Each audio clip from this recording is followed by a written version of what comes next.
Bonjour à tous et à toutes.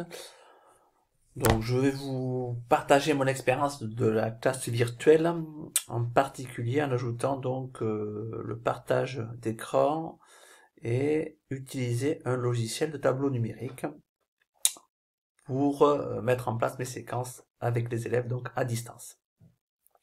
Alors, pour la classe virtuelle, vous savez que vous avez différents outils à partager.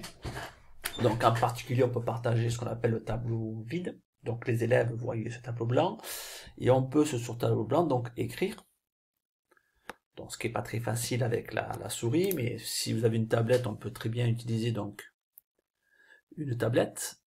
Donc c'est beaucoup plus aisé. On peut également utiliser donc le clavier donc avec l'option de texte ici. Voilà. Mais quand on veut effacer une partie de ce que l'on a écrit, on ne peut pas le faire. A priori, quand on efface tout. Donc ça peut être gênant dans certaines situations. On ne peut pas intégrer d'images et de photos que l'on voudrait donc faire apparaître aux élèves lors de l'enseignement à distance. Alors ce que l'on fait généralement, c'est qu'on va partager des fichiers. Donc par exemple ce fichier-là, que je vous partage. Voilà, donc on peut, et l'élève peut l'agrandir. On peut écrire également, bien sûr, sur ce fichier-là. Mais ce type de fichier n'est pas adapté pour pouvoir proposer un développement du raisonnement ou présenter des calculs, en tout cas en mathématiques, aux élèves. Donc j'ai pensé utiliser le partage donc d'écran et du professeur et de l'application d'un tableau blanc numérique. Alors, sur le partage de logiciels du tableau blanc numérique, nous en avons donc, entre guillemets, donc, deux possibilités. Donc nous avons soit Active Inspire, que l'on utilise, que vous utilisez au lycée, pour préparer donc à l'avance vos séquences, soit vous avez un autre logiciel que moi j'ai utilisé, qui est donc le logiciel OpenBoard. Donc là j'ai partagé mon écran, donc vous voyez entre guillemets l'écran qui est partagé. Donc je vais aller ouvrir OpenBoard pour vous montrer comment on peut l'utiliser dans le cadre de la classe virtuelle du CLED. Donc OpenBoard va s'ouvrir et je vais préparer ma séquence pour les élèves. Alors, ce que je prépare là, je le prépare hors connexion des élèves. Je ne suis pas obligé de mettre dans la classe virtuelle, bien entendu. Donc je vais vous montrer comment d'abord utiliser OpenBoard et après je vous montrerai comment on peut l'utiliser avec les élèves dans le cadre de la classe virtuelle. Alors, je vais aller chercher donc des documents ou créer un nouveau document, donc ici, voilà. Et je veux donc reprendre mes exercices en question, mais en ayant la possibilité d'avoir de la place pour pouvoir faire le développement des exercices. Donc je vais rechercher mon document, donc je clique sur bureau, je vais chercher mon document en PDF que j'ai mis dans la classe virtuelle. Donc le document, je l'ai dans le bureau, ici, donc sur cette séquence-là, et je vais donc ouvrir le document. Alors je vous rappelle que ça, on peut le faire sans être sur la classe virtuelle. Donc voilà mon document que je voulais présenter dans la classe virtuelle aux élèves. Bon.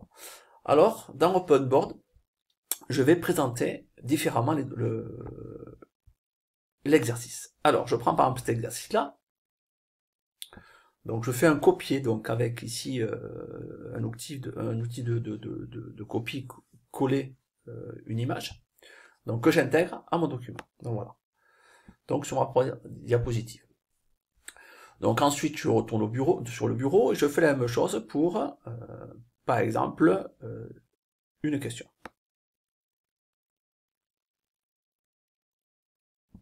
Ici, que j'intègre soit la page courante, soit sur une nouvelle page, soit sur la bibliothèque d'images que j'ai ici.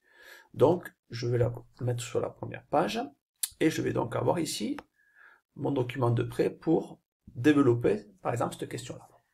Donc, ça me laisse de la place pour pouvoir expliquer mon raisonnement. Si je rajoute une nouvelle page, je peux faire la même chose, donc je retourne sur le bureau, l'endroit où j'ai le document, j'ai besoin de mon tableau pour répondre à la deuxième question, que j'ajoute à la page courante, donc je le trouve ici, et je vais retourner donc sur le bureau, je pense que vous devez comprendre donc le fonctionnement, et je vais donc récupérer ma deuxième question que je rajoute sur la page courante, donc que j'ai ici.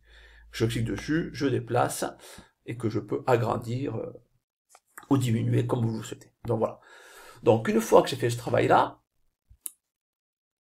je vais passer par la classe virtuelle. Donc ça veut dire que je vais quitter mon document qui est préparé.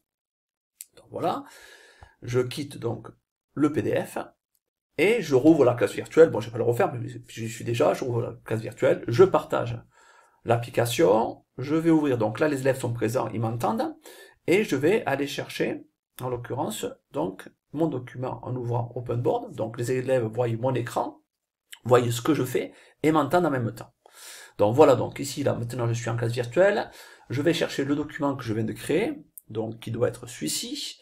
Donc j'ouvre le document, donc les élèves voient le document à ce moment-là. Et donc on peut travailler ensemble et les interroger, leur laisser du temps pour pouvoir répondre à la question. Et chacun donc peut me répondre à la question oralement, et je prends en compte leur réponse. Après, on peut procéder donc à la correction. Alors la correction comment? Donc je peux utiliser toujours pareil donc ma tablette, donc je suis sur le stylo. Donc ici, donc sur la chaîne A par exemple, donc en janvier j'ai 2000 soit des productions, 2000 productions. En février j'ai 2200. En mars j'ai 2420. Pour déterminer la nature de la suite, donc on va faire donc 2000 U2 moins U1 qui va être égal à 2200 moins 2000, donc égal 200, bon, etc. Je vais pas bien sûr faire l'exercice, je vais pas vous torturer avec les mathématiques, et je peux donc également, contrairement à ce que je ne peux pas faire sur le tableau, c'est prendre ma gomme et effacer donc une des inscriptions. Donc voilà, et je peux retourner donc ici à mon stylo. Je peux passer, une fois qu'on a terminé cet exercice-là, par exemple, je peux passer à l'image suivante, et je peux donc faire de la même façon, et je peux également associer une image, donc les élèves voient tout ça en même temps, et je peux donc ici mettre par exemple les formules que j'avais mis donc dans les images, pour aider les élèves par exemple à répondre donc aux questions qui lui sont posées. Donc les élèves réfléchissent, ils me parlent, moi je l'entends, et on peut noter les réponses de chacun des élèves, c'est ce qu'on a fait avec plusieurs élèves, de façon à voir qui avait raison, et ça permet donc de mettre en place un dialogue sur les solutions qui sont proposées. Donc voilà comment on peut faire. Donc bien sûr, je peux revenir aux pages précédentes si besoin, et vous voyez que donc mes inscriptions sont restées en place. Donc voilà. Donc voilà comment on peut travailler. Alors quand vous quittez bien sûr OpenBoard, tout ce que vous avez fait donc est conservé. Alors si vous voulez par exemple enlever les choses, donc vous pouvez cliquer comme ça, et si vous voulez de recommencer donc la classe virtuelle avec une autre classe, vous prenez votre gomme et vous enlevez toutes les indications que vous avez pu noter. Voilà. Comme ceci.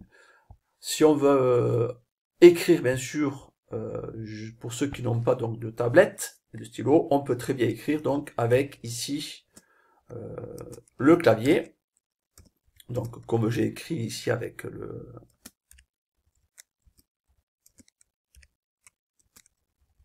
stylo, et à ce moment-là, je vais donc, voilà, je peux le mettre là, je peux changer si je veux la couleur, je peux agrandir, voilà, j'ai différentes possibilités pour donner mes réponses. Donc voilà une autre utilisation de la classe virtuelle que j'ai trouvé intéressante à mettre en œuvre avec les élèves.